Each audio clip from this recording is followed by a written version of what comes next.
नमस्कार दोस्तों, स्वागत है आपका हमारे चैनल विद्युत क्लासेस में। दोस्तों, आप सबको पता है बिहार लाइब्रेरियन की जो भर्ती है वो पिछले 17 सालों में नहीं आई है और सबको यही उम्मीद है कि अब वो वैकेंसी बहुत ही जल्द आने वाला है।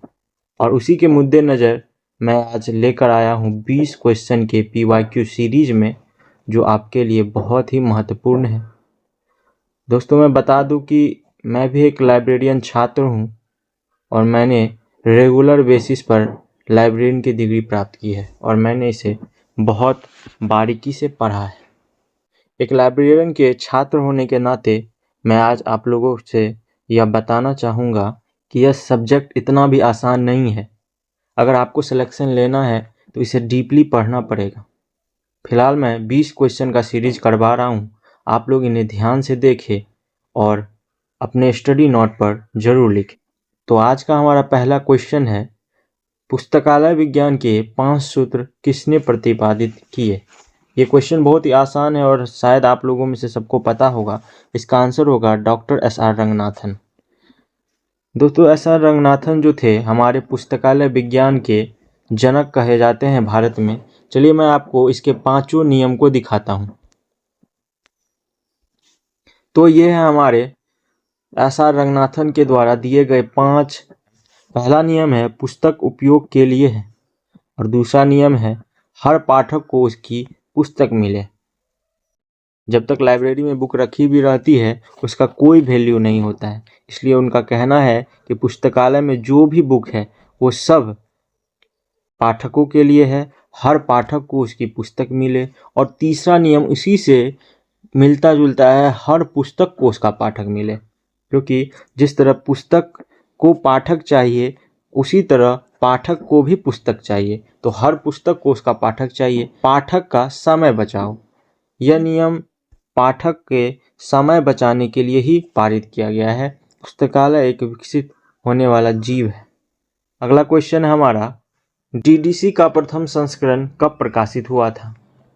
DDC का प्रथम संस्करण कब प्रकाशित हुआ था? तो इसका आंसर है 1876 में हुआ था। और किसके द्वारा हुआ था? मेलविल डेवी के द्वारा हुआ था और ये अमेरिकन लाइब्रेरी एसोसिएशन के द्वारा ALA के द्वारा प्रतिपादित किया गया था। अगला क्वेश्चन है, प्रत्येक पाठक को उसकी पुस्तक मिले, यह पुस्तकालय विज्ञान का कौन सा सूत्र है? तो इसका आंसर हो जाएगा द्वितीय सूत्र। अगला क्वेश्चन है हमारा, भारत में राष्ट्रीय पुस्तकालय कहाँ स्थित है? तो हमारा राष्ट्रीय पुस्तकालय कहाँ स्थित है? कोलकाता में स्थित है। और इसकी स्थापना कहाँ पर हुई थी? इसकी स्थापना 1948 में हुई थी। अगला क्वेश्चन हमारा, कॉलम क्लासिफिकेशन पद्धति का विकास किसने किया था? आप सबको पता होगा, इसको डॉक्टर SR रंगनाथन के द्वारा किया गया था और ये 1933 ईस्वी में प्रकाशित किया गया था। प्रलेखालय शब्द का प्रयोग सर्वप्रथम किसने किया था? तो आप लोग बताइए इसका आंसर। इसका आंसर हो जाएगा डॉक्टर SR रंगनाथन के द्वारा किया गया था। प्रलेखालय को ही हम लोग ग्रंथालय भी कहते हैं।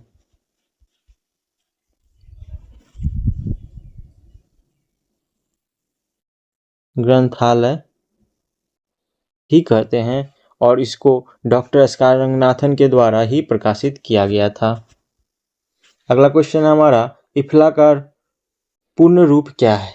तो इसका पूर्ण रूप है Indian federation of library association and institution और यह इफ्ला का पूर्ण रूप है। और इफ्ला को 1927 में पारित किया गया था। कब पारित किया था?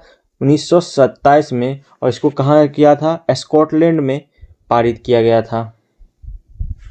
अगला क्वेश्चन है हमारा, भारत में राष्ट्रीय पुस्तकालय अध्यक्ष दिवस कब मनाया जाता है? तो इसका हमारा आंसर हो जाएगा 12 अगस्त को राष्ट्रीय पुस्तकालय अध्यक्ष दिवस मनाया जाता है। नेशनल लाइब्रेरियन डे मनाया जाता है। अगला क्वेश्चन है, ओपेक का अर्थ क्या है? ओपेक का क्या अर्थ है? तो इसका हो जाएगा ऑनलाइन पब्लिक एक्सेस कैटलॉग। इसका फुल फॉर्म क्या हो जाएगा? Online public access catalogue. अगला क्वेश्चन है हमारा ISBN का पूर्ण रूप क्या है? तो इसका आंसर हमारा हो जाएगा A number, international standard book number. ये हमारा ISBN का फुल फॉर्म हो जाएगा। 11 नंबर क्वेश्चन है यूनेस्को का मुख्यालय कहाँ है? यूनेस्को का मुख्यालय कहाँ स्थित है? तो हमारा इसका आंसर हो जाएगा C नंबर, पेरिस। यूनेस्को का मुख्यालय कहाँ है? पेरिस है। और इसकी स्थापना कब हुई थी? 16 नवंबर को 1945 ईस्वी में इसका स्थापना हुआ था। कहाँ हुआ था? पेरिस में हुआ था। अगला क्वेश्चन है पुस्तकालय एक वर्धनशील संस्था है, यह पुस्तकालय विज्ञान का कौन सा सूत्र है? तो आप लोगों को शुरू में भी मैंने बताया था, यह कौन सा सूत्र है? तो इसका आंसर हो जाएगा पंचम सूत्र। लाइब्रेरी साइंस में जो 5 सूत्र रंगनाथन ने दिए थे उसका यह 5वां रूप है। तो आप लोगों को बता दूं, ऐसा रंगनाथन के जो 5 सूत्र है उससे हर बार क्वेश्चन पूछे जाते हैं। तो आप लोग 5 सूत्र को अच्छे से लिखकर याद जरूर कर लीजिएगा। अगला क्वेश्चन है संदर्भ सेवा, रेफरेंस सर्विस को 2 प्रकार में किसने विभाजित किया? इसका हमारा हो जाएगा मार्गरेट हिचिंस।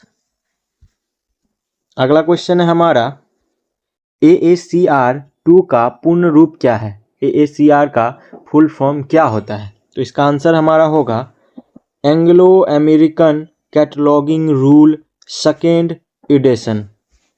ये हमारा AACR 2 का मतलब होता है सेकेंड एडिशन और इसका फुल फॉर्म होता है एंग्लो अमेरिकन कैटलॉगिंग रूल। तो हम बता दें AACR का जो पहला संस्करण था वो कब हुआ था? 1967 में हुआ था। दूसरा संस्करण जो हुआ था वो कब हुआ था? 1988 में हुआ था। अगला क्वेश्चन हमारा किस भारतीय राज्य में सबसे पहले सार्वजनिक पुस्तकालय अधिनियम पारित किया गया था? तो आप लोग को बता दें हम कि सबसे पहले हमारे देश में तमिलनाडु में पुस्तकालय अधिनियम पारित किया गया था, जो मद्रास में किया गया था। और वो कब किया गया था? 1948 में किया गया था। कहाँ पर? तमिलनाडु में। डेलनेट का संबंध किससे है? तो डेलनेट का संबंध किससे है? इसका आंसर हो जाएगा हमारा पुस्तकालयों के नेटवर्क से।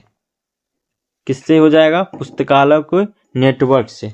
अगला क्वेश्चन है हमारा सूचना का अधिकार अधिनियम भारत में कब लागू हुआ था? सूचना का अधिकार अधिनियम भारत में कब लागू हुआ था? 2005 में लागू हुआ था। कब हुआ था? 2005 में लागू हुआ था। और अगर आपको डेट याद करना हो तो 12 अक्टूबर 2005 को किया गया था। किसका? सूचना का अधिकार नियम भारत में 2 अक्टूबर 2005 को लागू किया गया था। अगला क्वेश्चन है हमारा DDC के 23वें संस्करण में कितने वॉल्यूम है? वॉल्यूम कितने? तो इसका आंसर हमारा हो जाएगा 4। DDC के 23वें संस्करण में कितने वॉल्यूम है? तो 4 वॉल्यूम है। अगला क्वेश्चन है हमारा CC मतलब कॉलोन क्लासिफिकेशन में PMEST क्या दर्शाता है? CC में PMEST क्या दर्शाता है? तो इसका आंसर हमारा हो जाएगा पक्षानुक्रम को दर्शाता है। किसको दर्शाता है? पक्षानुक्रम को दर्शाता है। तो अगला क्वेश्चन हमारा, और ये लास्ट क्वेश्चन है, लाइब्रेरी होल्ड पत्रिका किसके द्वारा प्रकाशित की जाती है?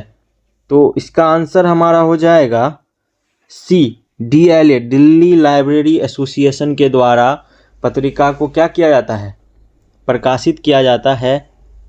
और ये कब से शुरुआत हुआ था? 1939 ईस्वी से इसको शुरुआत किया गया था। तो ये था हमारा आज का लास्ट क्वेश्चन। इसी तरह 20 क्वेश्चन के साथ हम फिर आएंगे और हमारे साथ जुड़िएगा और मैं आपको एक लाइब्रेरियन जरूर बनाऊंगा। धन्यवाद आपके क्लास में जुड़ने के लिए।